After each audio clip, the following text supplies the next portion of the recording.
Hey guys, wanted to welcome you to what we're calling battery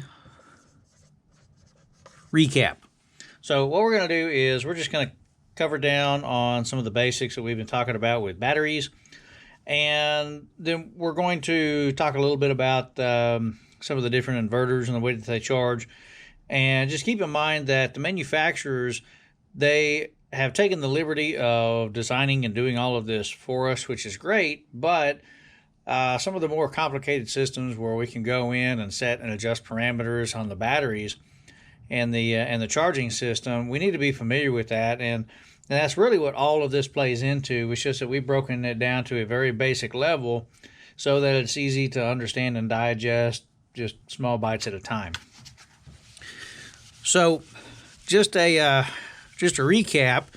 If you remember on our series circuits,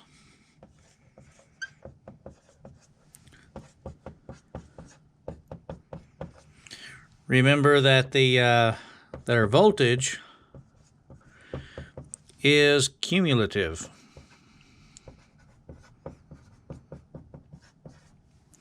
And the current is constant. Okay. However, in parallel,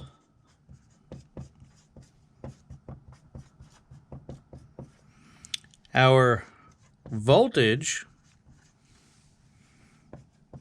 is constant, but the current is cumulative. So with that in mind, that's how we figure out all the fancy math that's going on inside of our different connections. And this, as it has been leading up to, as you saw, has played into how these batteries lay out, how we calculate a variety of other things, which we're about to talk about.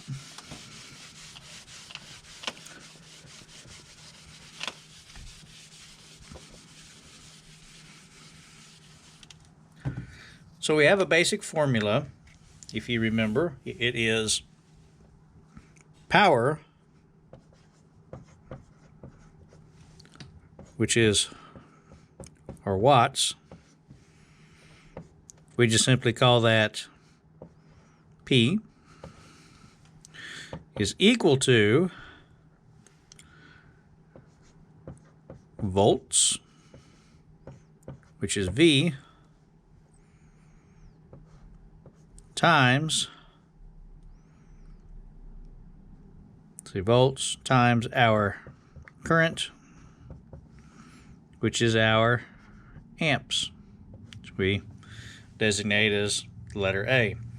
So simply put, P is equal to VA. And if you remember, there are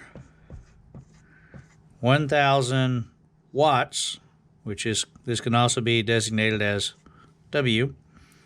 So 1,000 watts is equal to 1 kW. So as long as we can remember these two formulas here, we should be able to figure out how much power or voltage or amperage is in our battery system, and all of these factors are going to play into figuring out what size of a battery backup system that we need for a consumer.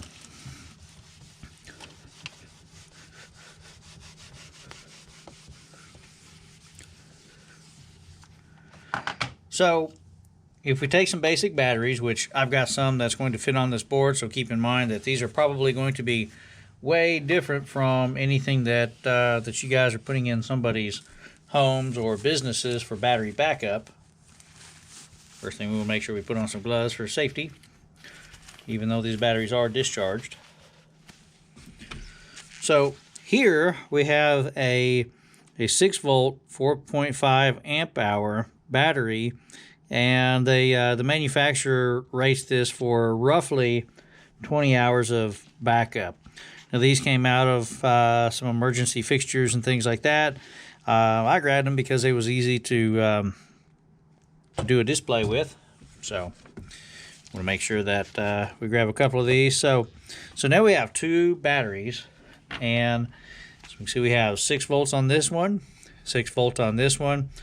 Very important when we are coupling batteries together, whether it be a series or a parallel circuit. We want to make sure that we are getting the same brand. We want to make sure that we're getting the same voltage and the same amp hours for those batteries, because different brands are going to charge a little bit different. The voltages, if they're off, those are going to charge differently, and the amp hours will kind of do the same. So here, if we were to connect these in what we would call a, move these up, we call these a series circuit. It means that all we're going to do is we're going to jump from, we can go from the negative terminal to the positive terminal, and then we would go out with the negative, and then out to the positive. So on these, so this would be a positive terminal on this one. This would be a positive terminal on this battery. And this one would be a negative terminal. And this one would be a negative terminal. Okay, so if we were to put a meter here and here between these two, you remember what our voltage would be? Keep in mind it's a series circuit, and the voltage is cumulative. That's right, so between the two we would get 12 volts. Now, if you remember, the ampacity, it stays constant, so we have 4.5 and 4.5, so we would end up with 4.5 amps on these. Okay, so that's for a series circuit. I'm going to put these gloves back on. So let's talk about a parallel circuit. We're going to just recap that. So we take 2 more batteries.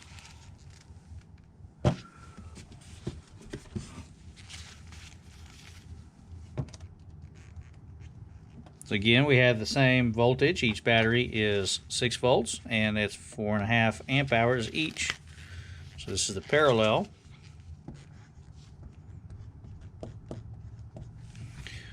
So now what we would do with these is we would go from the negative terminal and the negative terminal here and connect, and those would go back to wherever we're choosing to send them to. And then from the positive post and this positive post, going back. So now if we were to put a meter between here and here, we're going to find out that we have 6 volts, but our amperage is going to change. So we have 5.5 amps on this one, 4.5 on this one, 4.5 on this one. So in total, we are going to get 9 amps. Now, if we were talking our power or our kilowatts, or however we wanted to measure that, we would take volts times amps. Same thing here, volts times amps. And so what we'd find out is that this is going to be, we should get, brain's not working this morning. Maybe you guys are a little quicker with the calculator, or you've had a little more coffee than I have this morning. So we have 12 times 4.5 amps. It's going to give us, that's what I thought it was, 54. Okay. And this one is going to be also 54. But the question is 54 what? And that is going to be watt, and because we measure battery in whatever hours, it's 54 watt hours, and same thing for this one. So you can see either way that we choose to connect these, we're still going to get the same watt hours, or if we're talking much larger battery systems, we would be talking kilowatt hours. So that's not going to change, but what this affects is the size of the wire that we are running to these batteries. So on these only being 4.5 amps, it's pretty low. Same thing here for 9 amps, but if we were to multiply this by 10 or even 100, then the size of these wires is going to change dramatically, and that can affect the cost of the install of the system. What I didn't mention earlier is that these, of course, are sealed lead-acid batteries.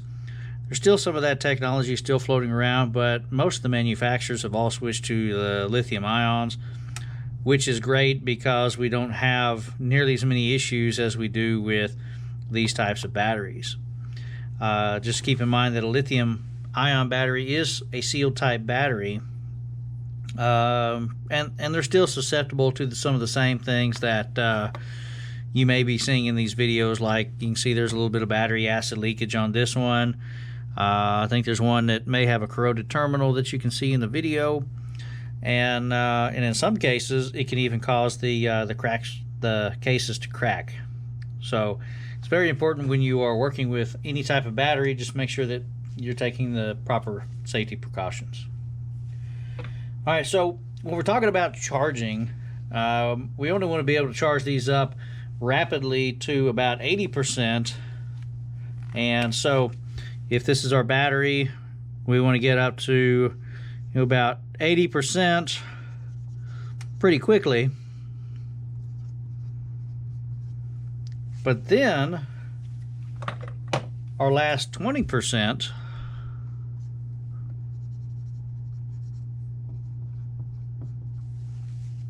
that's where we want to slow down that charge, because if we're trying to put too much juice back into the battery at one time, then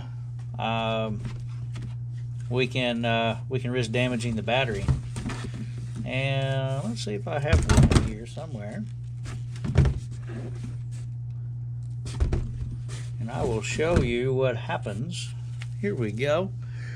So as you can see here, now this of course is due to age, but the same thing can happen with these batteries. Is it can cause the casing to split.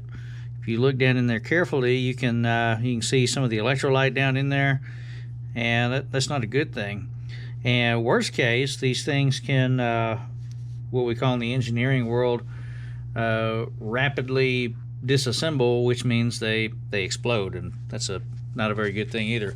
Definitely something that you don't want to be near.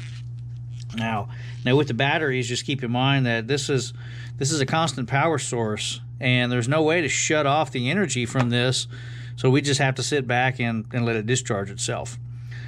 So that's not a good thing either, but it is what it is. So we want to make sure that we are protecting these conductors, and when we're putting power back into them, we want to make sure that we're following the proper protocols by the battery manufacturers, because they are under strict rules on how they design these things, and the literature for each of the manufacturers is very helpful when you're dealing with these things.